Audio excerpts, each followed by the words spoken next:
Terima kasih pemirsa, Anda kembali menyaksikan Kominfo Newsroom.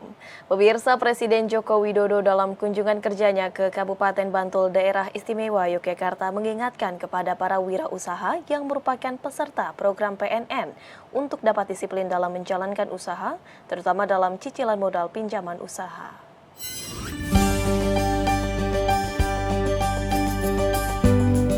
Presiden Joko Widodo ketika menemui peserta program PNM Mekar di Kabupaten Bantul, Daerah Istimewa Yogyakarta pada Selasa 30 Januari 2024 mengingatkan kepada para wirausaha untuk dapat disiplin dalam berusaha termasuk disiplin dalam cicilan modal pinjaman usaha. Dengan adanya PNM Mekar ini diharapkan dapat memberdayakan sektor ultramikro. Untuk Kabupaten Bantul sendiri, terdapat sebanyak 5.000 nasabah PNM Mekar. Tidak hanya dalam bidang pemberian bantuan permodalan, PNM juga turut memberikan bimbingan intelektual dan sosial yang menjadi solusi kredit macet bagi pengusaha kelas mikro dan menengah.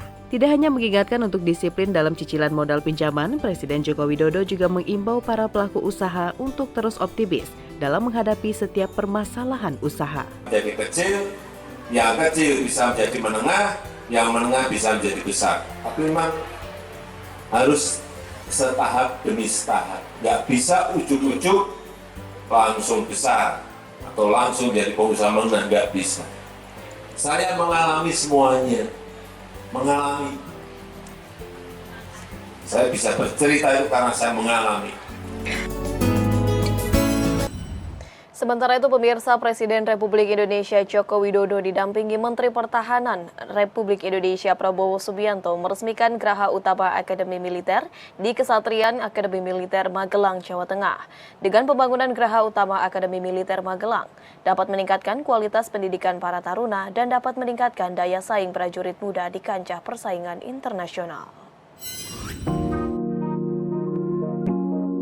Peresmian Gedung Geraha Utama Akademi Militer di Kesatrian Akademi Militer Magelang, Jawa Tengah dihadiri langsung oleh Presiden Joko Widodo dan didampingi Menteri Pertahanan Prabowo Subianto, Kapolri, KSAD, KSAU, KSAL, PJ Gubernur Jateng, dan Ketua Komisi 1 DPR Republik Indonesia. Bangunan Geraha Utama Akademi Militer terdiri dari 3 lantai dengan luas bangunan yang mencapai 8.300 meter persegi yang mampu menampung 1.200 taruna. Pembangunan Geraha Utama Akmil merupakan bagian dari upaya mewujudkan visi besar pembangunan dan pengembangan fasilitas pendidikan militer modern yang mampu membentuk watak, mental, intelektualitas para pemimpin TNI dan pemimpin bangsa.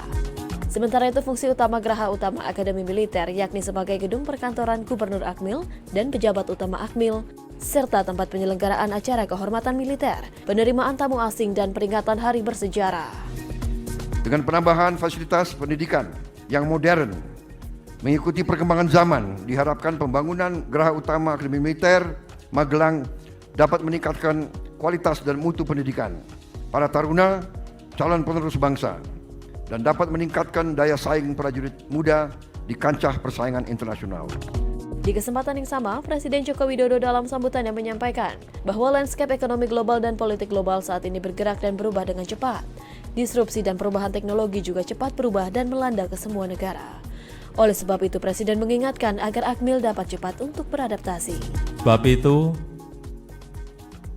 Akademi Militer juga sama, harus mampu dan mau menyesuaikan, beradaptasi dengan disrupsi, dengan perubahan teknologi.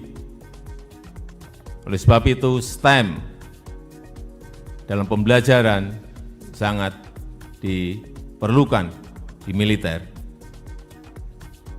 Science, teknologi, engineering, matematik, semuanya perlu dipelajari. Karena kalau kita lihat sekarang ini, yang namanya kapal tanpa awak sudah sangat biasa. Pesawat besar tanpa awak juga biasa. Mobil tanpa awak di mana-mana. Drone yang dipersenjatai dengan face recognition bisa mengejar sasaran tepat, akurat.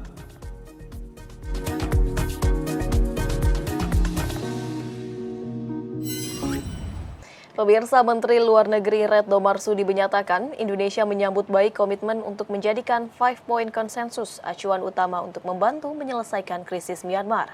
Di hadapan ASEAN Ministerial Meeting, Indonesia turut menyatakan kesiapan untuk terus berkontribusi dalam membantu menyelesaikan isu Myanmar melalui mekanisme Troika bekerjasama dengan Laos sebagai Ketua ASEAN pada tahun ini dan Malaysia selaku Ketua ASEAN berikutnya.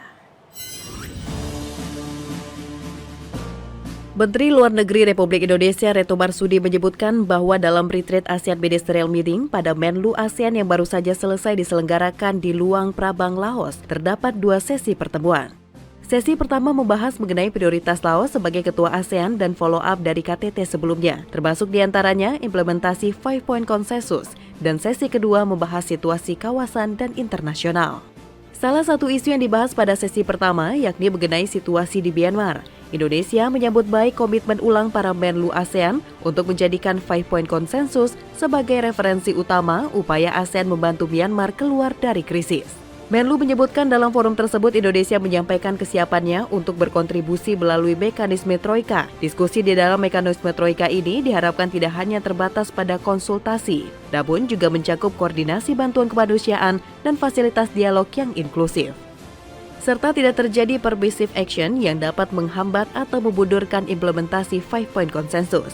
Engagement dengan stakeholder harus dilakukan secara cermat agar tidak secara politis dikapitalisasi oleh stakeholder tertentu.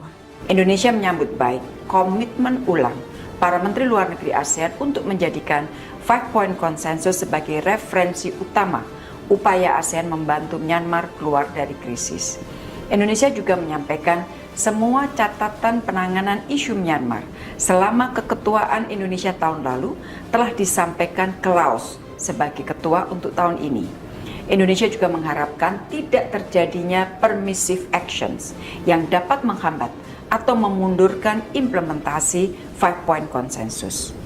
Engagement dengan stakeholders harus dilakukan secara cermat agar tidak secara politis dikapitalisasi oleh stakeholders tertentu.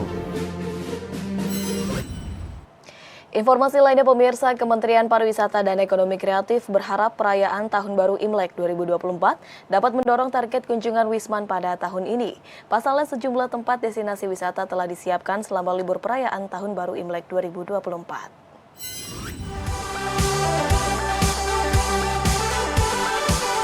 Menteri Pariwisata dan Ekonomi Kreatif Sandiaga Salahuddin Uno mengungkapkan pihaknya telah menyiapkan sejumlah destinasi wisata yang dapat dikunjungi selama perayaan libur Tahun Baru Imlek 2024. Menparekraf Sandiaga berharap perayaan Tahun Baru bagi masyarakat Tionghoa ini turut menopang target kunjungan wisatawan mancanegara tahun ini yang ditargetkan sebesar 14,3 juta kunjungan dan 1,25 hingga 1,5 miliar pergerakan wisatawan Nusantara. Sandiaga juga mengimbau kepada penyelenggara dan masyarakat pada umumnya untuk mengedepankan kearifan lokal dan budaya masyarakat Tionghoa, termasuk wisata sejarah dalam menikmati perayaan ini. Untuk Jakarta, ada kawasan Glodok Petak 9 yang menjadi desa wisata serta menjadi desa wisata ala pecinan. Sementara di Semarang, ada kawasan Kauman Semarang Tengah yang terdapat destinasi pecinan. Kemudian di kawasan Solo, Jawa Tengah, ada desa wisata pecinan di Pasar Gede dan di Palembang, Sumatera Selatan, terdapat destinasi wisata Pulau Kemaro yang juga memiliki daya tarik tradisi kesenian barongsai.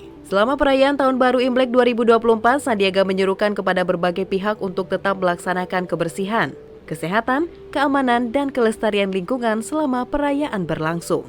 Dan kami sudah menyiapkan peta perjalanan untuk liburan Imlek, yaitu destinasi wisata di Jakarta, Surakarta, Semarang, Palembang, dan Singkawang. Dan kita terus mendorong agar festival Cap Gomeh maupun penyambutan Tahun Baru Imlek ini juga mengedepankan kearifan lokal dan budaya masyarakat Tionghoa setempat, termasuk juga heritage tourism.